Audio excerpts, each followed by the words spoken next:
একটা হাদিসে নবীজি বলছেন, যদি কেউ চুরিও করে, জিনাও করে, কিন্তু শিরক মুক্ত আমল নিয়ে আল্লাহর সামনে দাঁড়ায়, আল্লাহ তাকেও মাফ করে দিবেন ইনশাআল্লাহ তাআলা। এটাই সেই হাদিসের ব্যাখ্যা আসলে। লা ইলাহা ইল্লাল্লাহ যে ব্যক্তি মন থেকে পড়েছে, কলবের মধ্যে সরিষা দানা পরিমাণ ঈমান আছে, মানে শিরকের পাপ করে নাই, ইনশাআল্লাহ তাআলা আল্লাহ পাক তাকে জান্নাত দিবেন একদিন না একদিন ইনশাআল্লাহ। আল্লাহ পাক তাকে বলে শাস্তি দিতে পারেন, মাফ করাতে পারেন, কিছু আযাব দিয়ে হলেও আল্লাহ পাক তাকে জান্নাতে দিবেন ইনশাআল্লাহ তাআলা। এখন প্রশ্ন হচ্ছে, তাহলে সহিহ বুখারীর এই হাদিসটা কেমন? কোন হাদিস? নবী সাল্লাল্লাহু আলাইহি ওয়াসাল্লাম বলছেন, এই হাদিসটা আসছে বুখারীতে 4 বার, একবার না কিন্তু 4 বার। নবীজি বলছেন, কিয়ামতের দিনে, মনোযোগ দেন প্রিয় ভাই, কিয়ামতের দিনে আদম আলাইহিস সালামকে ডেকে আনা হবে। ডেকে বলা হবে, তোমার সন্তান যারা আছে, আদম সন্তান, তাদের মধ্য থেকে তুমি জাহান্নামীদেরকে আলাদা করে ফেলো। আদম আলাইহিস সালাম বলবেন, হে আল্লাহ, কতজনকে আলাদা করো? আল্লাহ পাক বলবেন, প্রতি 1000-এ 999 জনকে জাহান্নামের জন্য আলাদা করে দাও। নাউজুবিল্লাহ বলবেন। প্রতি 1000-এ 999 জনকে জাহান্নামের জন্য আলাদা করে দাও। সহিহ বুখারীতে 4 বার আসে, একবার না, 4 বার। এবার সাহাবীরা কিন্তু একটু বিচলিত হয়ে পড়লেন। তিনি বলেন, ইয়া রাসূলুল্লাহ, তাহলে কিভাবে হবে? নবী সাল্লাল্লাহু আলাইহি ওয়াসাল্লাম বলছেন, আশ্বস্ত হও, জান্নাতীদের কাতার হবে 120টা। কয়টা? 120টা। তার মধ্যে 80টা কাতার হবে আমার উম্মতে মুহাম্মাদের ইনশাআল্লাহ। এবং এই হাদিসটাও শোনালেন যে ব্যক্তি এই উম্মতের মধ্যে আল্লাহর সাথে শিরক না করে মারা যাবে, আল্লাহ পাক তাকে মাফ করে দেবেন ইনশাআল্লাহ। তাহলে প্রশ্ন, এত পার্সেন্টেজ, হিউজ পার্সেন্টেজ মানুষ কেন তাহলে জাহান্নামে যাচ্ছে? তাদের আমল নামায় কোন পাপটা থাকতে পারে যার কারণে তারা জাহান্নামে যাচ্ছে? উত্তর দেন দেখি।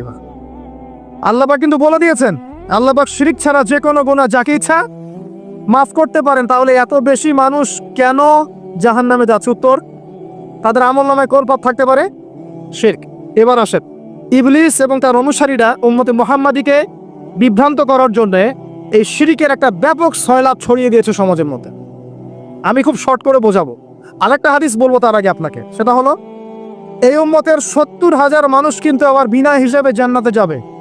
এই উম্মতের 70,000 মানুষ বিনা হিসেবে জান্নাতে যাবে, যারা 1 নাম্বার পাখি উড়িয়ে ভাগ্য গণনা করে না। যারা পাখির সাথে ভাগ্য গণনা করে, শিরকের সাথে সম্পর্ক আছে কি নাই? আচ্ছা। যারা আগুনের শেখা টাকা দিয়ে আগুনের উল্কি অঙ্কন করে চিকিৎসা পদ্ধতি গ্রহণ করে না। যারা হারাম অবৈধ কোনো ঝাড়ফুঁক গ্রহণ করে না, যে তাবিজ কবজ কবিরাজি করে না, কুফরি কালাম করে ঝাড়ফুঁক করছে না, এগুলো করে না। যারা সর্বাবস্থায় আল্লাহর উপর তাওয়াক্কুল করে, 70,000 এমন মানুষ বিনা হিসেবে জান্নাতে যাবে ইনশাআল্লাহ। এটাও মাথায় নেন। এবার সামনে আসে, ইবলিস এবং তার অনুসারীরা কিভাবে শিরক ছড়িয়েছে? কয়ভাবে? উত্তর 3 ভাবে। কয়ভাবে? 3 ভাবে। আশ-শিরকু ফিল আকীদা, শিরক ছড়িয়েছে বিশ্বাসের মধ্যে। যেমন কিছু মানুষ বিশ্বাস করে এখন এই যুগে, এবং এই যুগেরও এদের সংখ্যা বেশি, তারা বিশ্বাস করে যে আল্লাহ এই মহাবিশ্ব সৃষ্টি করেন নাই, এই মহাবিশ্ব সৃষ্টি হয়েছে বিগ ব্যাং থেকে। এই কনসেপ্টে মানুষ নাই। কুরআনে সূরা আম্বিয়ার মধ্যে একটা কথা আছে, আওয়ালাম ইয়ারাল্লাযীনা কাফারু আন্না আস-সামাওয়াতি ওয়াল আরদা কানাতা রাতকান ফাফাতাকনাহুমা। আল্লাহ পাক বলছেন, কাফেররা কি লক্ষ্য করে দেখে না যে আসমান সমূহ এবং জমিন একটা বিন্দুর মধ্যে ছিল একত্রিত, আমি এটাকে বিচ্ছিন্ন করে দিয়েছি। যদি তারা বলেও যে বিগ ব্যাং থেকে সব সৃষ্টি হয়েছে, আমরা বলবো এই বিগ ব্যাং এর স্রষ্টা হচ্ছেন আল্লাহ রাব্বুল আলামিন। কথা বুঝতে পারছেন? তো এই যে চিন্তা ওদের যে আল্লাহ বলতে কেউ না, এটা শিরক কিনা? কেউ কেউ চিন্তা করছে যে আল্লাহ আছেন, আরো উপাস্য আছে, যেমন আল্লাহ, তার সন্তান নাউজুবিল্লাহ ঈসা আলাইহিস সালাম এবং পবিত্র আত্মা রুহুল কুদুস। এই সংখ্যায় লোক আছে কি নাই? এদের সংখ্যা কত বিশ্বে?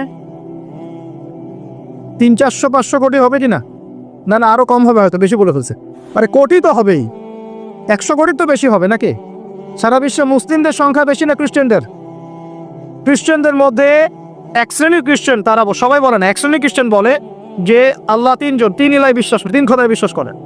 এই কয়েকদিন আগে বলেছি আমরা, কি নাউজুবিল্লাহ বলেছে, মেরি ক্রিসমাস বলেছে না, 25শে ডিসেম্বর। এবং মুসলিমরাও এর সাথে একাত্মতা প্রকাশ করেছে। আস্তাগফিরুল্লাহ ওয়া আতুবু ইলাইহি। সূরা মারিয়ামে আল্লাহ পাক বলছেন, তারা এমন একটা কথা বলে, লাকালু ইত্তাখাযাল্লাহু ওয়ালাদা, তারা বলে আল্লাহ সন্তান গ্রহণ করেছেন। নাউযু বিল্লাহ লাকাদ জিতুম শাইআন ইদ্দা তাকাদু সামাওয়াতু ইয়াতাফাত্তারনা মিনহু ওয়া তানশাক্কুল আরদু ওয়া তাখিরুল জিবালু হাদ্দা। আল্লাহ পাক বলছেন কথার ওজনগুলো দেখেন। আল্লাহ পাক বলছেন যখন তারা বলে যে আল্লাহ সন্তান গ্রহণ করেছে, তখন আসমান নিজেই ফেটে পড়তে চায়, জমিন নিজেই চৌচির হতে চায় এবং পাহাড়গুলো নিজেই থরথর করে কেঁপে ভেঙে পড়তে চায়। আল্লাহ পাক এদেরকে ক্ষমতা দিতেন, ইচ্ছার স্বাধীনতা দিতেন, হ্যাঁ করো, তাহলে আসমান ফেটে পড়তো। এখন যখন আমরা বলছি যে মেরি ক্রিসমাস, আসমান ফেটে পড়তো। একদিন যেদিন এই মানে 25 ডিসেম্বর ছিল, ওই দিন আমি আমার এয়ারে ফ্লাইও করছিলাম, সম্ভবত কক্সবাজার যাচ্ছি প্রোগ্রাম। তো দেখি যে বিমানের মধ্যেই বলা শুরু করলো যে লেডিস অ্যান্ড জেন্টলম্যান, হ্যাঁ ladies and gentleman, welcome to our flight, এগুলো বলছে। বলার পরে বলছে যে মেরি ক্রিসমাস, সবাইকে ক্রিসমাসের আন্তরিক শুভেচ্ছা। তখন আল্লাহর কসম আমার মনে হচ্ছিল যে এখন মনে হয় প্লেনটা ভেঙে পড়ে যাবে আসমান থেকে, কারণ আমি একটা জানি। আল্লাহ পাক বলছেন সূরা মারিয়ামের শেষের দিকে পড়ে দেখেন, আল্লাহ পাক বলছেন ওয়াকালু ইত্তাখাযার রহমানু ওয়ালাদা, তারা বলে রহমান সন্তান গ্রহণ করেছেন। নাউযু বিল্লাহ। তাকাদু সামাওয়াতু ইয়াতাফাত্তারনা মিনহু, এই কথা শুনে আসমান ফেটে পড়তে চায়। ওয়া তানশাক্কুল আরদ, জমিন চৌচির হতে চায়। ওয়া তাখিরুল জিবালু হাদ্দা, পর্বত ফেটে পড়তে চায়, চৌচির হতে চায়। সুবহানাল্লাহ। লাকাদ জিতুম শাইআন ইদ্দা, তোমরা একটা চরম রকম ভয়ঙ্কর মিথ্যা প্রতারণাপূর্ণ কথা নিয়ে এসেছো। যখন বলছে কেউ মেরি ক্রিসমাস, তার মানে সে স্বীকার করছে যে 25শে ডিসেম্বর আল্লাহ পাক ঈসা আলাইহিস সালামকে জন্ম দিয়েছেন। নাউযু বিল্লাহ। তাই কি না? বুঝতে পারেন না কথা? আর আমরা নামাজে বলছি লাম ইয়ালিদ ওয়া লাম ইউলাদ কুল হুয়াল্লাহু আহাদ আল্লাহুস সামাদ। লাম ইয়ালিদ, তিনি কাউকে জন্ম দেন নাই, ওয়া লাম ইউলাদ, তাকেও কেউ জন্ম দেয়নি, ওয়া লাম ইয়াকুল লাহু কুফুয়ান আহাদ। একবার এই সূরা পড়লে কোরআনে 3 ভাগের 1 ভাগ পড়ার নেকি হয়ে যায়। 3 বার পড়লে 1 খতম কোরআনের নেকি হয়ে যায়। এমনি এমনি হয় না, কারণ কোরআনের 3 ভাগের 1 ভাগ হচ্ছে আল্লাহর তাওহীদ। কোরআনের 3 ভাগের 1 ভাগ কি? আল্লাহর তাওহীদ। এই যে 3 ভাগের 1 ভাগ, আরেক ভাগ হচ্ছে হুকুম আহকাম, কি করবে কি করবে না। আরেক ভাগ হচ্ছে হিস্ট্রি, ইতিহাস, কি হয়েছে এই পর্যন্ত বিশ্বে। কোরআন 3 ভাগে ভাগ করতে পারবেন আপনি। প্রিয় ভাইরা, এটা শিরক কিনা? এবং কোটি কোটি মানুষ কি এই শিরকে বিশ্বাস করে কিনা?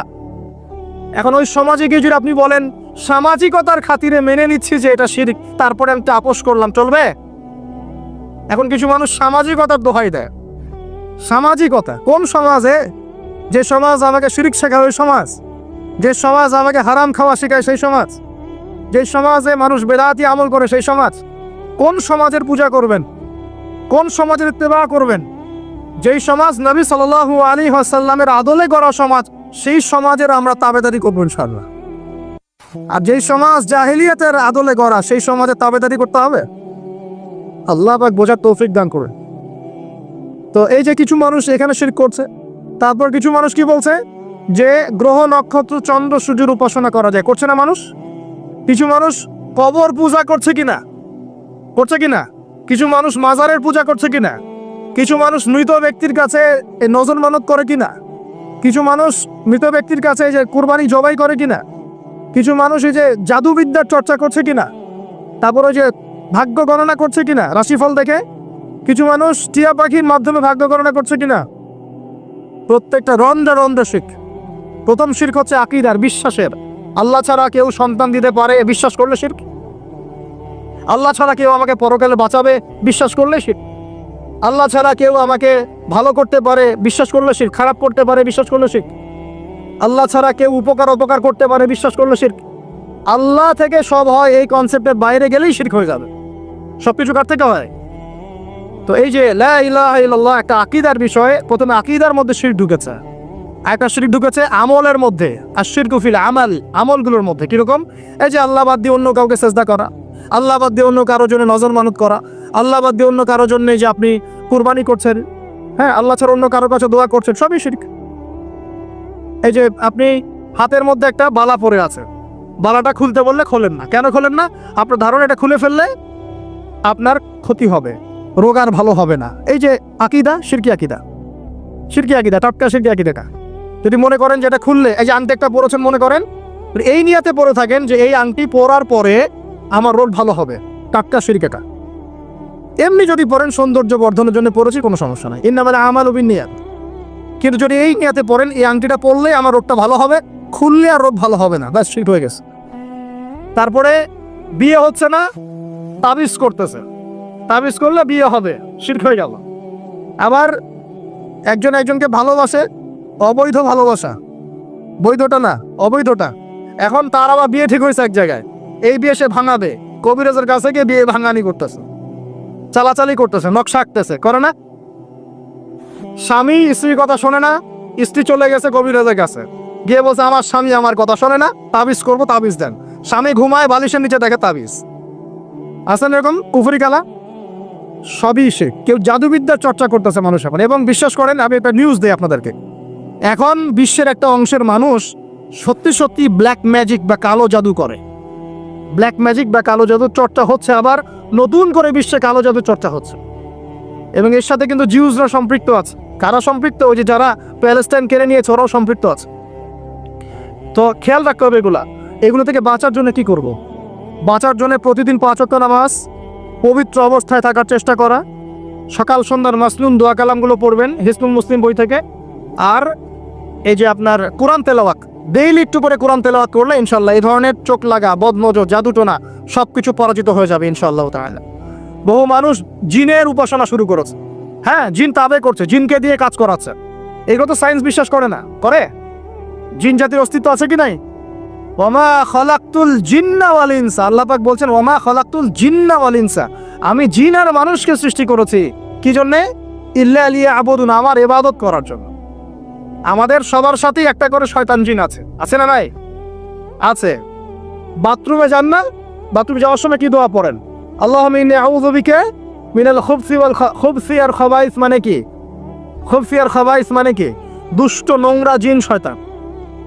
তো সুলাইমান আলাইহিস সালামের যুগ থেকে জাদুবিদ্যার চর্চা চলে আসছে, এবং আমাদের নবী মুহাম্মদ সাল্লাল্লাহু আলাইহি ওয়াসাল্লামকেও কিন্তু জাদু করা হয়েছিল, জানেন এটা? আমাদের নবী সাল্লাল্লাহু আলাইহি ওয়াসাল্লামের মাথার চুল মোবারককে নিয়ে জাদু করেছিল এক ইহুদি মহিলা, ঠিক আছে? এই জাদুর অস্তিত্ব ছিল একটা কূপের নিচে। আলী রাদিয়াল্লাহু আনহু গিয়ে সেটাকে খুঁজে বের করেন, রাসূল সাল্লাল্লাহু আলাইহি ওয়াসাল্লামের সামনে ওটা ধ্বংস করে দেওয়া হয়।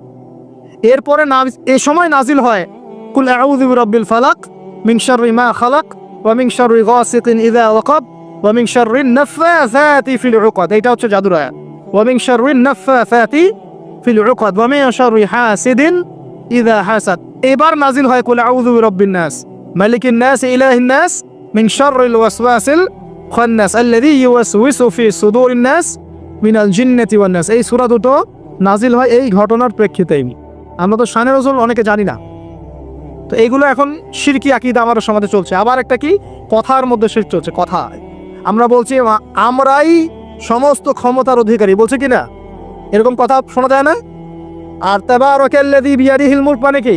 বরকতময় সেই সত্তা যার হাতে সমস্ত ক্ষমতা, রাজত্ব। তাবারাকাল্লাযী বিয়াদিহিল মুলক, তিনি বরকতময় সত্তা যার হাতে সমস্ত ক্ষমতা। আমরা বলি লা হাওলা ওয়ালা কুওয়াতা ইল্লা বিল্লাহ, কোনো শক্তি সামর্থ্য নাই কে ছাড়া? আল্লাহ ছাড়া। আর আমরা এদিকে বলছি সমস্ত ক্ষমতা আমাদের হাতে। এটা কি শিরক হচ্ছে না? শিরক হচ্ছে। আমরা বলি, অনেক সময় বলে ফেলি, ভাই কেমন আছেন? হ্যাঁ ভাই, আপনার দোয়ায় ভালো আছে। আপনি কি আমার দোয়ায় ভালো আছেন?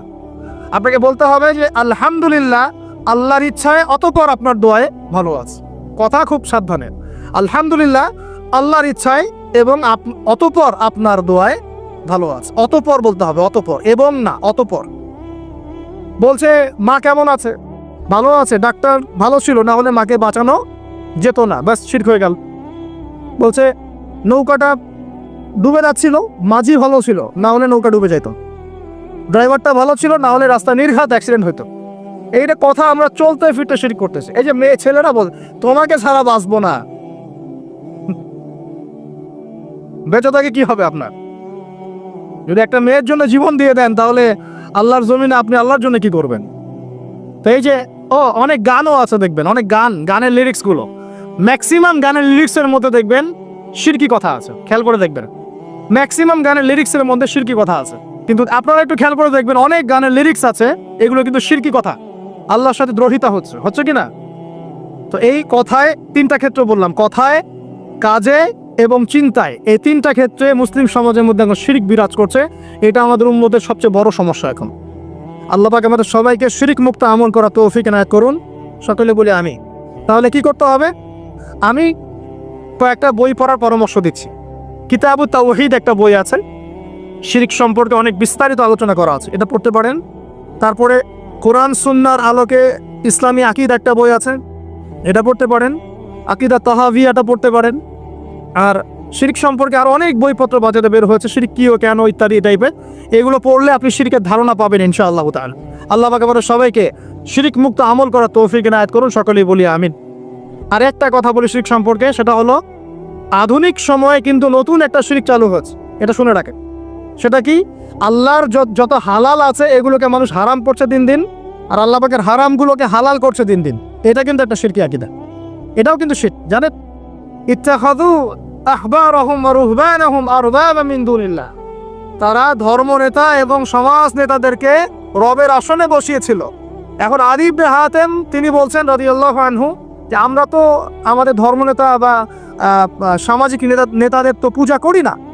তখন নবী সাল্লাল্লাহু আলাইহি ওয়াসাল্লাম বলছেন, তারা কি আল্লাহর হালালকে হারাম করে দেয় না? তোমরা কি তা মেনে নাও না? আবার তারা কি আল্লাহর হারামকে হালাল করে ফেলে না? তোমরা কি তা মেনে নাও না? তখন তিনি বলছেন, বেলা ইয়া রাসূলুল্লাহ, এটা তো আমরা করি। তখন নবী সাল্লাল্লাহু আলাইহি ওয়াসাল্লাম বলছেন, তিলকা ইবাদাতুহুম, এটাই তো ওদের ইবাদত করা। কেউ যদি আল্লাহর হালালকে হারাম করে আর আমরা তা মেনে নেই, আমরা ওদের ইবাদত করছি। কেউ যদি আল্লাহর হারামকে হালাল করে নেয়, হালালকে হারাম করে নেয়, আমরা তার কথা মেনে নেই, তাহলে আমরা তার ইবাদত করছি। আল্লাহ পাক আমাদেরকে এই ধরনের শিরক থেকে বাঁচার তৌফিক দান করলেন। আর একটা সমস্যা বলে শেষ করছি, উম্মার মানে দুর্দশার অন্যতম একটা কারণ, সেটা হলো বেদাত। একটু বলে একটু বসেন, 10 মিনিট সময় নেব, এটা একটা ইম্পর্টেন্ট টপিক, এটা একটু বুঝতে হবে, খুব ইম্পর্টেন্ট। এই কারণে উম্মার মধ্যে অনেক ফাসাদ সৃষ্টি হয়েছে, ফিতনা সৃষ্টি হয়েছে, এবং মানুষ নবীর সুন্নত থেকে মুখ ফিরিয়ে এখন সব বেদাতি আমল করা শুরু করেছে। আর এই বেদাতগুলোকে মানুষ সামাজিকতা বলে চালিয়ে দেওয়ার চেষ্টা করছে। খুব খেয়াল রাখবেন, নবী সাল্লাল্লাহু আলাইহি ওয়াসাল্লামের সুন্নাহ মানে আল্লাহ পাক কোরআন নাজিল করেছেন, তার রাসূলের হাদিস আছে আমাদের সামনে। কোরআন এবং হাদিস নবী যেভাবে আমল করেছে আমরা সেভাবে আমল করি, এর নাম সুন্নাহ। সাহাবায়ে কেরাম রাদিয়াল্লাহু আনহুম যেভাবে করেছেন আমরা সেটা করি, এর নাম সুন্নাহ। মানে নবী সাল্লাল্লাহু আলাইহি ওয়াসাল্লাম বলছেন, মাই ইয়াইশ মিনকুম বাদি, তোমাদের মধ্যে আমার পরে যারা বেঁচে থাকবে, ফাসায়ারা ইখতিলাফান কাসীরা, তোমাদের মধ্যে যারা বেঁচে থাকবে আমার পর তারা দেখবে অনেক ইখতিলাফ চলছে সমাজের মধ্যে।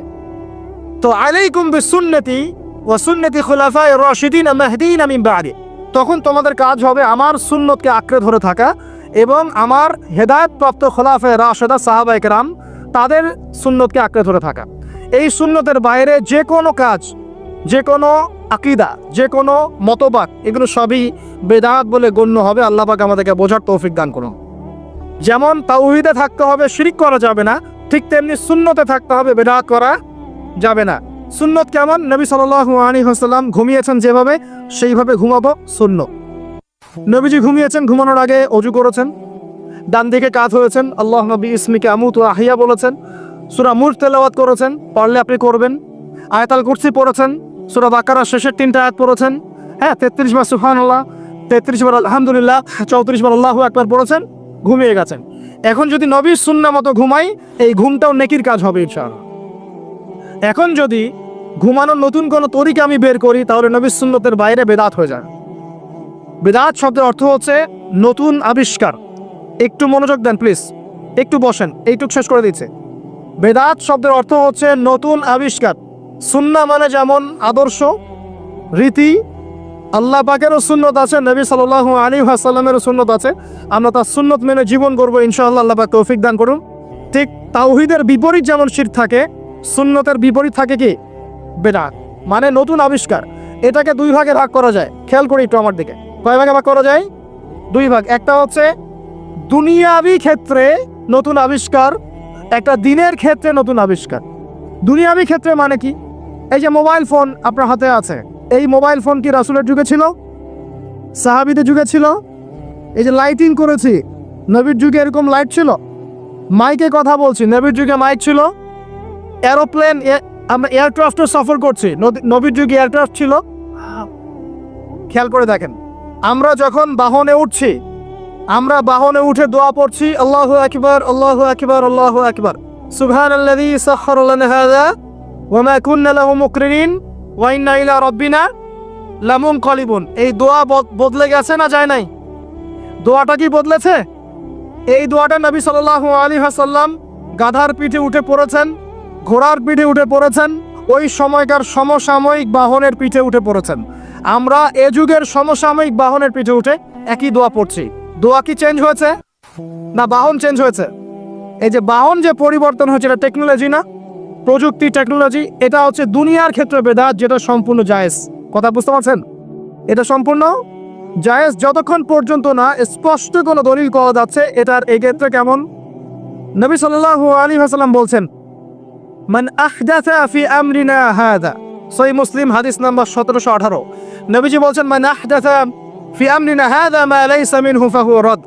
কোন ব্যক্তি যদি এই দিন ইসলামের মধ্যে এমন কোন আমল চালু করে যে আমলের সমর্থনে আমাদের পক্ষ থেকে কোনো প্রমাণ নাই, সেটাই রাদ বা প্রত্যাখ্যাত, সেটা বাতিল। নবী সাল্লাল্লাহু আলাইহি ওয়াসাল্লাম অন্য হাদিসে বলছেন, মান আহদাসা ফি আমরিনা হাযা মা লাইসা মিনহু ফাহুয়া রাদ, মান আমিলা আমালান লাইসা আলাইহি আমরুনা ফাহুয়া রাদ। দিনের ক্ষেত্রে যদি আমরা এমন কোন আমল করি নেকির আশায়, সওয়াবের আশায়, যেটা রাসূল করেন নাই, সাহাবীরা করেন নাই এবং তাবেঈন ইমামগণ সবার থেকে প্রমাণিত না, এই কাজটা যদি সওয়াবের আশায় করতে যাই যার পক্ষে কোনো দলিল পাওয়া যায় না, সেটাকেই বাতিল, প্রত্যাখ্যাত, বেদাত বলা হয়। কথা বুঝতে পারছেন কিনা? উদাহরণ দিলে এবার ক্লিয়ার হবে। কয়েকটা ভাবে হতে পারে। যেমন এক নাম্বার ধরন কেমন? মনে করেন যে আপনি হালুয়া রুটির সেমাই খাবেন, খুব ভালো কথা। হালুয়া রুটির সেমাই খাওয়া কি জায়েজ না জায়েজ? এই খাবারটা হালাল না হারাম? হালাল। আপনি এখনও খেতে পারেন, আপনি সকালেও খেতে পারেন, আপনি দুপুরেও খেতে পারেন, যখন ইচ্ছা তখন খেতে পারেন। কিন্তু যদি আপনি কোনো দিবসকে কেন্দ্র করে এরকম একটা সংস্কৃতি চালু করেন যে আজকে 15ই শাবান আমরা সবাই এখন হালুয়া রুটি খাবো, এই যে একটা দিনকে কেন্দ্র করে আপনি একটা নতুন কাজ শুরু করলেন, এই কাজটাকে আমরা বেদাত বলে ফেলছি। মনে করেন আপনি দরুদ পড়বেন, খুব ভালো কথা, দরুদ ভালো জিনিস, দরুদ পড়লে নেকি হয়। কিন্তু আপনি দরুদ পড়লে নেকি হয়, রাসূলের জীবনী চর্চা করলে নেকি হয়, তাকে সালাম দিলে নেকি হয়, সব ঠিক আছে। কিন্তু এখন যদি আপনি নবীর জন্ম দিবসটাকে কেন্দ্র করে এই কাজগুলোকে ঘটা করে করার চেষ্টা করেন, যেটা নবীজি করেন নাই, সাহাবীরা করেন নাই, এটা হলো ধরনগত বেদাত। কথা বুঝতে পারছেন কিনা? দুই নম্বরে আসেন, একটা হয় জিন্সগত। জিন্স মানে প্রকরণ। এটা কেমন? আল্লাহ পাক আমাদেরকে কুরবানি করতে বলেছেন চতুষ্পদ জন্তু। চতুষ্পদ জন্তু বুঝি 4 পাওয়ালা। এখন ঘোড়ারও তো 4 পা। এখন যদি আমরা কোরবানি করতে গিয়ে এখন ঘোড়া কোরবানি করা শুরু করি, বলেন কি বুঝলেন? আচ্ছা ঘোড়া বাদ দেন, মুরগি কোরবানি করা শুরু করবে, মোরগ কোরবানি করা শুরু করলে মনে করলেন যে সমস্যা কি? এটাও তো আল্লাহর সৃষ্টি, হালাল তো, মুরগি খাওয়া তো হালাল, মোরগ খাওয়া তো হালাল, তো গরু ছাগল বাদ দিয়ে মুরগি কোরবানি করলাম, কি সমস্যা? করতে পারবেন না, কারণ আল্লাহ পাক চতুষ্পদ জন্তু কোরবানির কথা বলেছেন। এটা যদি করেন জিন্সগত বেদাত হয়ে যায়। কথা বুঝতে পারছেন? 3 নাম্বার একটা হচ্ছে যেটাকে আমরা বলি আদাদ বা সংখ্যাগত। যেমন আল্লাহ পাক বলেছেন এশার নামাজ পড়তে 4 রাকাত, ফরজ নামাজ কয় রাকাত? 4 রাকাত। কেউ যদি মনে করে এখন না নামাজ খুব ভালো কাজ, নামাজ পড়লে নেকি হয়, তো 4-এর জায়গায় আমি 5 রাকাত পড়বো, কি হবে?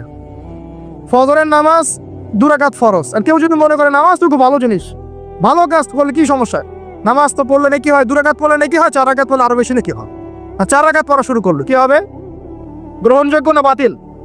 এটা হলো আপনার এই যে সংখ্যাগত একটা বেদাত হয়ে গেল। কথা বুঝতে পারছেন? একটা হচ্ছে আপনার স্থানগত বেদাত। স্থানগত কেমন? তাওয়াফ করতে হয় কোথায়? মাতাফে। কোথায় তাওয়াফ করে? মাতাফে। হজ করে কোথায়? আরাফা মাঠে। আমরা যদি মনে করি না আজকে আমরা লাঙ্গলকোটে হজ করব, এখানে একটা কাবা বানাবো, এখানেই হজের সব সিস্টেম করব, এখানেই তাওয়াফ হবে, এটা হবে কি? স্থানগত বাতিল একটা কাজ, স্থানগত বেদাত। তাওয়াফ করতে হয় মাতাফে। মাতাফে অনেক ভিড়, তাওয়াফ করার জায়গা নাই। কেউ মনে করলো না আমি হারাম শরীফের পিছন দিক থেকে তাওয়াফ করে আস, 7 বার চক্কর দিয়ে আসে, হবে স্থানগত বেদাত। এরকম করে সংখ্যাগত, ধরনগত, স্থানগত, প্রকরণগত বেদাত হতে পারে। আবার পদ্ধতিগত হতে পারে, কাইফিয়াত। যেমন ওযু করতে হয়, প্রথমে বিসমিল্লাহ বলেন, এই যে হাত ধুচ্ছেন, কুলি করছেন, নাকে পানি দিচ্ছেন, তাই না?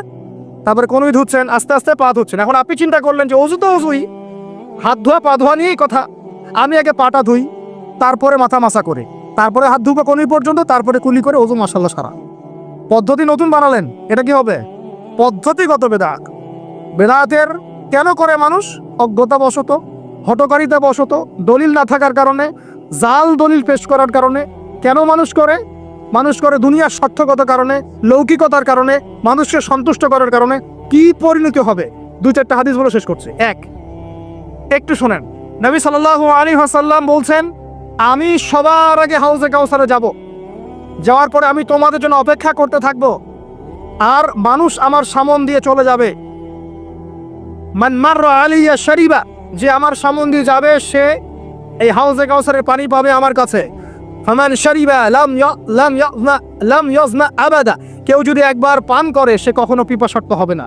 হাউজে কাউসারের পানি হবে মধুর চেয়ে মিষ্টি, দুধের চেয়ে সাদা। একবার পান করলে আর কখনো পিপাসার্ত হবে না। এবার নবী সাল্লাল্লাহু আলাইহি ওয়াসাল্লাম বলছেন, খেয়াল করেন, নবীজি বলছেন, সুম্মা ইউহালু বাইনি ওয়া বাইনাকুম, এরপর আমার এবং তাদের মাঝখানে হঠাৎ একটা পর্দা পড়ে যাবে। আমি বলবো, ইন্নাহুম মিন্নি, তার তো আমার উম্মত। পর্দা কেন পড়ে গেল? কেন পর্দা পড়ে গেল?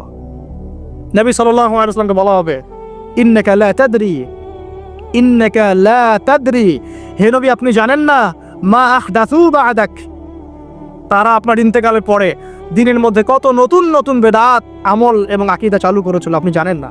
নবীজি তখন বলবেন, সুখান সুখান, দূর হয়ে যাও, দূর হয়ে যাও, লিমান গায়্যারা বা'দি, যারা আমার পরে দিনকে পরিবর্তন করেছো তারা এখান থেকে দূর হয়ে যাও। অন্য হাদিসে আসছে, নবী সাল্লাল্লাহু আলাইহি ওয়াসাল্লাম বলেন, মান আহদাসা হাদাসান, কেউ যদি কোনো বেদাত করে, ওয়া আওয়া মুহদিসান, এবং বেদাতিকে সম্মান করে আশ্রয় দেয়, সে যেন ইসলাম ধ্বংস করার কাজে সাহায্য করলো।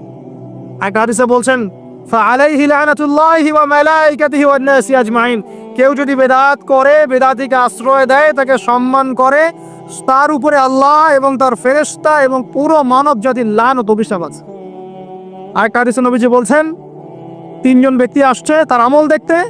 আমল দেখে একজন বলছে, নবীজির আমল তো কম মনে হচ্ছে, নবীজির আমল দেখলে আমাদের চলবে না। قد غفر له ما تقدم من ذنبه وما تأخر, নবীজির আগের পরে সব গুনাহ মাফ, তার আমল দেখলে আমাদের চলবে না। ফাইন্নাহুম তাকাল্লুহা, আমলকে তারা অল্প মনে করলো। একজন বলছে, আম্মা আনা, আমি ফাউসাল্লি লাইলান আবাদা, আমি সারা রাত নামাজ পড়বো, আমি ঘুমাবো না। আরেকজন বলছে, আনা আসুমুদ দাহরা ওয়ালা উফতির, আমি বছরের প্রত্যেক দিন রোজা রাখবো, কোনোদিন রোজা ভাঙবো না। আরেকজন বলছে, আনা আতাজিরুন নিসা, আমি মহিলাদেরকে ত্যাগ করলাম, ওয়ালা আতাজাওয়াজু আবাদান, আমি কোনোদিন বিবাহ শাদী করবো না। এবার নবী সাল্লাল্লাহু আলাইহি ওয়াসাল্লাম এসে বলছেন, আনতুম কুলতুম কাযা ওয়া কাযা, তোমরা কি এরকম কথা বলছিলে? ওয়াল্লাহি, আমি আল্লাহর কসম করে বলছি, ওয়া ইন্নী লা আখশাকুম লিল্লাহি ওয়া আতকাকুম বিহ, আমি তোমাদের চাইতে বেশি আল্লাহকে ভয় করি এবং আমি তোমাদের মধ্যে বেশি মুত্তাকি মানুষ। তোমাদের মধ্যে সবচেয়ে মুত্তাকি আমি, এবং আমি সবচেয়ে বেশি আল্লাহকে ভয় করি। কিন্তু আনা উসাল্লি ওয়া আরকুদ, আমি নামাজ পড়ি আবার ঘুমাই, রাতে আমি নামাজও পড়ি, কিছু অংশ ঘুমাই। আনা আসুম ওয়া আফতির, আমি সিয়ামও রাখি আবার ছেড়েও দিই, রোজাও রাখি ছেড়েও দিই, তা না আমি সারা বছর রোজা রাখি না।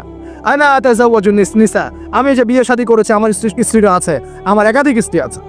ফামান, শোনেন, ফামান রাদিবা আন সুন্নতি, নবীজি বলছেন, কেউ যদি আমার এই সুন্নত থেকে মুখ ফিরিয়ে নেয়, ফামান রাদিবা আন সুন্নতি, কেউ যদি আমার সুন্নত থেকে মুখ ফিরায়, মানে বেদাতি আমল চালু করে, তাহলে কি? ফামান রাদিবা আন সুন্নতি ফালাইসা মিন্নি, সে আমার উম্মতের অন্তর্ভুক্ত না। এই হাদিস যথেষ্ট। নবীর সুন্নত যখন যেটা যেভাবে পাবেন সেইভাবে আমল করবেন, এর বাইরে কোনো তরিকা ফলো করতে গেলে কি হবে? সুন্নাহর খেলাফ বেদাত হবে। বেদাত করলে আমল ধ্বংস হয়ে যায়, আল্লাহ পাকের লানত পেতে হয়, ফেরেশতারা অভিশাপ করেন, পুরো মানব জাতি অভিশাপ করে। এবং যে ব্যক্তি শুধু বেদাত করে না, বেদাতিকে আশ্রয় দেয়, তাকে নবী সাল্লাল্লাহু আলাইহি ওয়াসাল্লাম বলছেন, সে যেন ইসলাম ধ্বংস করার কাজে সাহায্য করলো। আর দুটো মারাত্মক কথা হচ্ছে এই, ইমাম ইবনে তাইমিয়া তিনি বলছেন যে আল বেদাআতু আহাব্বু ইলাল ইবলিস মিনাল মাসিয়া, এই বেদাতগুলো ইবলিসের কাছে পাপের চাইতে বেশি পছন্দের মিষ্টি। কারণ একজন পাপী মানুষ তওবা করার ফুরসত পায়, সে মনে করে যে আমি চুরি করছি, জিনা করছি, খারাপ কাজ করছি, এটা পাপ হচ্ছে, সে তওবা করার সুযোগ পেতে পারে। কিন্তু একজন বেদাতি মানুষ, সে মনে করে আমি ভালো কাজই তো করছি, আমি কেন তওবা করব? তাই মৃত্যুর আগ পর্যন্ত তো তওবা করার ফুরসত হয় না। এটা খুব খারাপ। সে যদি বেদাতি আমল করে, সে প্রমাণ করতে চাচ্ছে যে সে রাসূল সাল্লাল্লাহু আলাইহি ওয়াসাল্লামকে বলতে চাচ্ছে যে আল্লাহর রাসূল দিনকে পরিপূর্ণ করেন নাই, আমি তার চেয়ে দিন বেশি বুঝি, এবং রাসূল সাল্লাল্লাহু আলাইহি ওয়াসাল্লাম দিনের আমানতদারিতার সাথে খেয়ানত করেছেন, নাউযুবিল্লাহ।